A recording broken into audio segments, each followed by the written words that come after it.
মনে রাখবেন আমার ভাইয়ের এই কথাটা, যে অন্যকে কাঁদায় সে মূলত অন্যকে কাঁদায় না, নিজের জীবনে কান্নাটাকে সে স্বাগতম জানায়, আমন্ত্রণ জানায়। যে অন্যের জন্য গর্ত করে সে মূলত নিজের গর্ত নিজের জন্য করলো, সেই গর্তে সে অবশ্যই পতিত হবে, হয়তো এইভাবে না হয় ওইভাবে। সে অন্যের ভালো চায়, মূলত সে নিজের ভালো চায়। বলেন সুবহানাল্লাহ।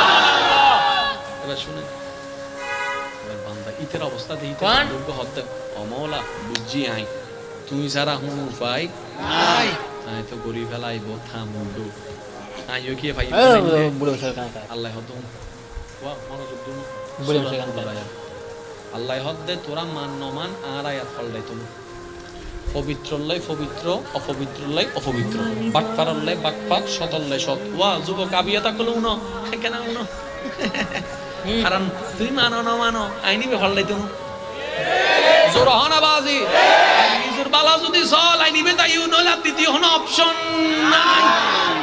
ঠিক আছে না? কারণ আল্লাহর আইন কখনো পাল্টাবে না। এবার শুনেন বন্ধু হদ্দা আল্লাহ কেন করতাম আল্লাহ হদ্দু জিয়ান গরি বলে শুনেন তওবা কর।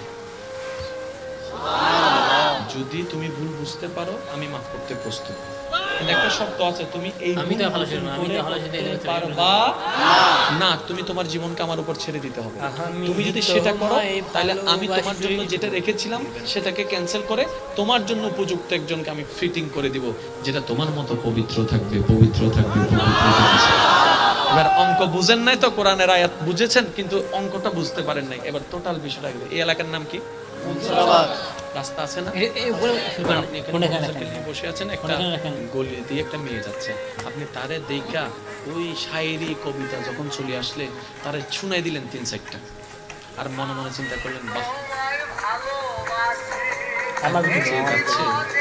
যে যাচ্ছে মনোযোগ, যে যাচ্ছে 2022 সালে আজকের তারিখে যে রাস্তা দিয়ে যাচ্ছে ওর বিয়ে হবে যে বহদ্দারাতে 2025 সালে, 25 সালের বহদ্দারাওয়ালার বউ আপনার এলাকায় রাস্তা দিয়ে যাচ্ছে, আপনি গান শুনে দিয়েছেন।